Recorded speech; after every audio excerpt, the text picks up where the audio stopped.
One Monday morning, I was going to work and decided to take an Uber to work because I was not in that space for stress that morning. I needed my thoughts to be clear. I needed calm and quiet. And I truly did not want to be disturbed or stressed. With the permission of the driver, I put on some worship songs to put me in the right space of mind. I was singing along, my mood was lifting. As we journeyed, something made me to wound down the glass and said some nasty things to a driver who clearly did not value his life and wanted to endanger the lives of other road users, and I was clearly not having it. Hi, beautiful people. Welcome to the channel. If you're new here or this is your first time, my name is Ceci. I make faith based lifestyle, personal development, and productivity content to help us grow spiritually, mentally, and practically. Honest conversations about our walk with God in real life. As always, welcome back to our subscribed family. It's an awesome delight to have you here today. If you believe your faith should influence every area of your life, including your lifestyle, then this is the place for you. So go ahead to subscribe to join this family of wholesome dieters. Now back to my story. Remember I said nasty things to that driver? Well, the Uber driver looked at me through the rear view mirror and said, "Boss, you got church yesterday?" I said, "Yes." He nodded slowly. Curious, I asked why, and he replied, the way you shouted at that driver just now. Now hold up. Before you judge me, listen, let me explain myself. This was Lagos traffic. If you've driven anywhere in Lagos rush hour, you already know. Ah, your salvation, your patience, your home training gets tested. It gets tested faster than the cars move. See, I'm not making excuses. This quick conversation with the Uber driver revealed something to me that was very uncomfortable. It's easy to claim Christ and very hard to reflect Him. What struck me at that moment was that my action did not reflect Christ and the faith I profess. Because I was just singing along to worship songs with my eyes closed and I was lifting holy hands. I was in the spirit. But then I found myself in an unpleasant situation and I did not handle it with the grace and the wisdom of a child of God. See, whether you have a loud faith like me who is not ashamed to be public about my faith or the silent one, the real question is the same. Is Christ actually at the center of your life or just present on Sundays while you're at a church gathering? Because my episode with that driver made me see things in a different light. I saw that you can post scriptures on Instagram daily. You can attend church regularly. You can even lead prayers and worship sessions, but your life is running on your own agenda. From that episode, it was clear that my life was running on my own agenda. I had a life that included Christ and everything my faith profess. I attended vigils, I was in choirs, I attended Bible study meetings, and all of those things. But that entire episode made me realize that my life was a Christ included life. It was not a Christ centered life. And this brings me to our conversations today. A Christ included life is not the same thing as a Christ centered life. A Christ centered life starts with surrender. We love control. We plan our careers, our migration, our finances, our relationships, and everything. But then we saw when things go out of control and don't turn out as we envisaged. Well, our Lord Jesus did not say to us to invite Him to our already organized and very well structured, controlled life. He said, "Follow me."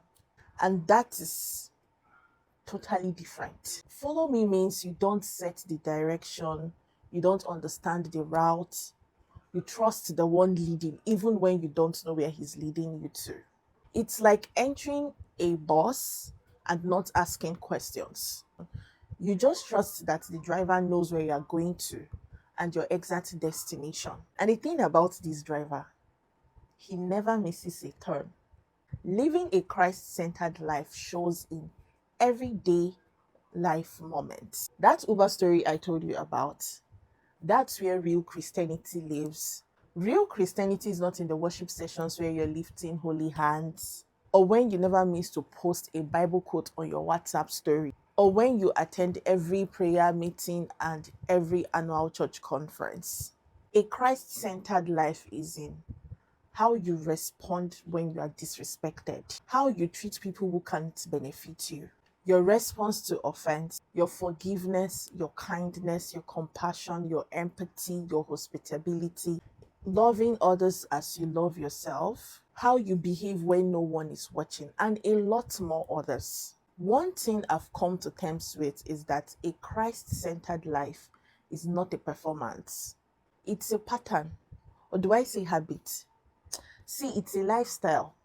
A Christ centered life requires daily alignment with our Maker. I did not just say alignment with our Maker, I said daily. That daily is a deliberate inclusion, because most of the time we see that we tend to want to be aligned with God, maybe just for our purpose. We want to align with God for our purpose, or we're aligning with God because we're trusting God for a certain thing. But when it comes to living a Christ centered life, it has to be daily alignment. It's an everyday thing. It becomes a habit. Alignment is not just a one off thing, an occasional thing. It becomes a habit, a routine, and a lifestyle. In honesty, being a Christian is not easy. We are held to a higher standard. God holds us to a high standard too, because He said, "Be ye holy or perfect, just as I am." Our walk with God is not easy. I'm not even going to lie. We face challenges in our walk with God every time. Some days we feel spiritual, other days where our only prayer is, "God, please don't let me embarrass my faith today." And that's okay. But being aligned with our Maker on a daily basis is our goal. Living in alignment with our Maker is arranging our hearts, our minds, our wills, our thoughts to be in sync with His purpose rather than pursuing personal selfish ambition. It's an active, ongoing process of surrendering your own agenda to follow divine instruction, which ultimately brings fulfillment, peace, and purpose.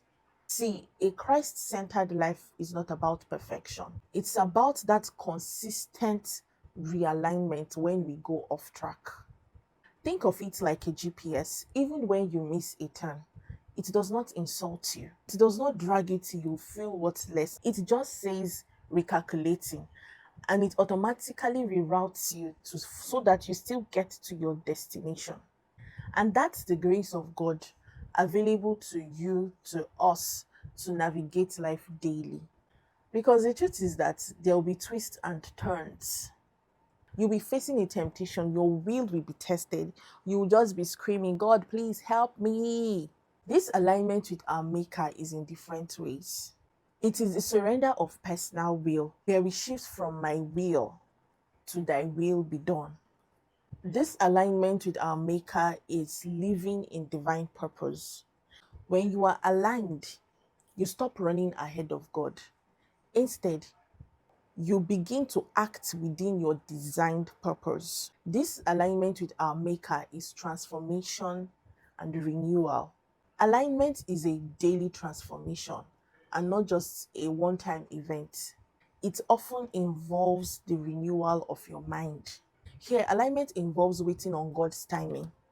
It is in understanding that sometimes God calls you to wait, and that waiting is part of the journey. How will you know when you are in alignment with your Maker? First of all, there will be clarity.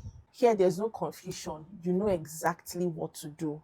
Then there is peace, a deep sense of calm, even in the face of the storm, even in the face of chaos.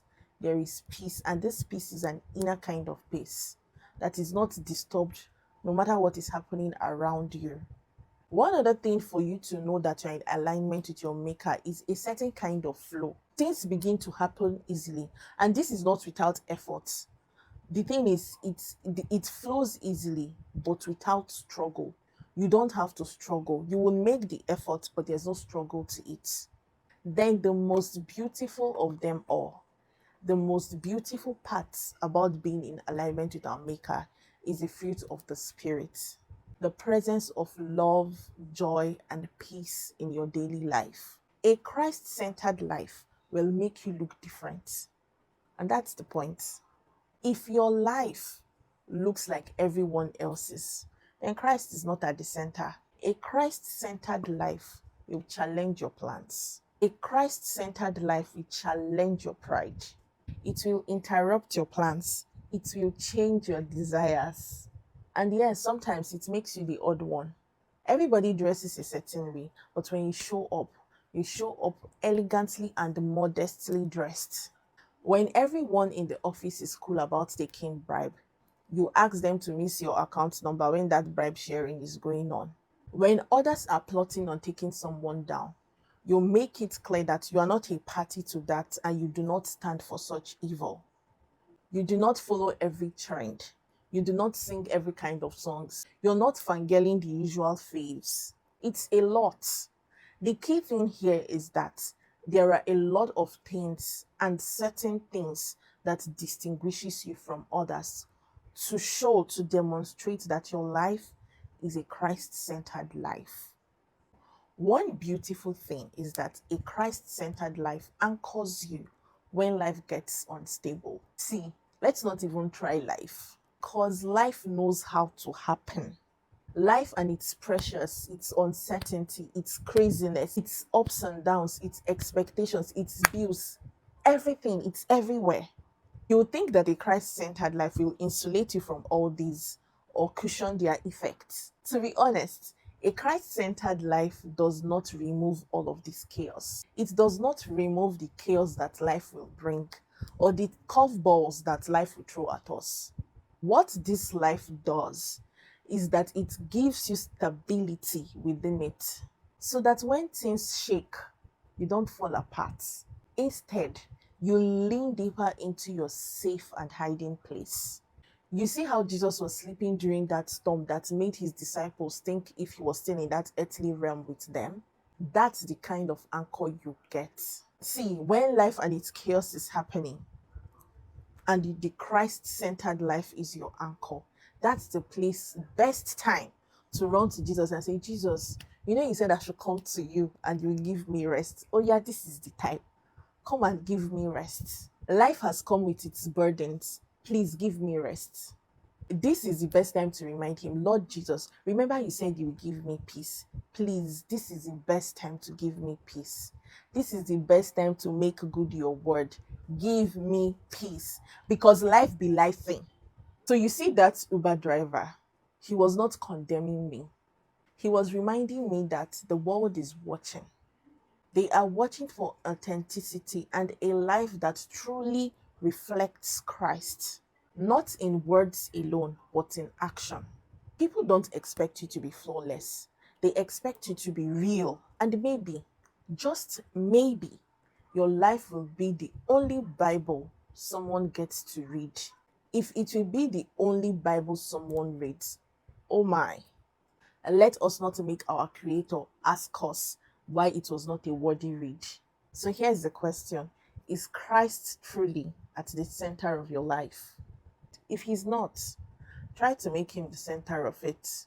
Just start simple.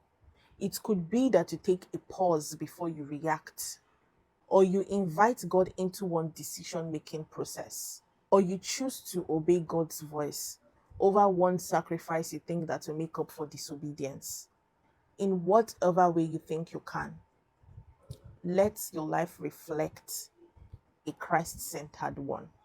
So don't just carry Christ in your bio, carry Christ in your behavior and your daily lifestyle. And if this message stirred something in you, don't just scroll past it. Sit with it and act on it. Let your life preach louder than your words. Don't be like me that said nasty things to that driver because he wants to take people's life. Don't be like me, so that your Uber driver will not ask you, did you go to church yesterday? And if you want more faith-based practical content like this, please subscribe to join the family. Until next time, remain wrapped in Abba's love.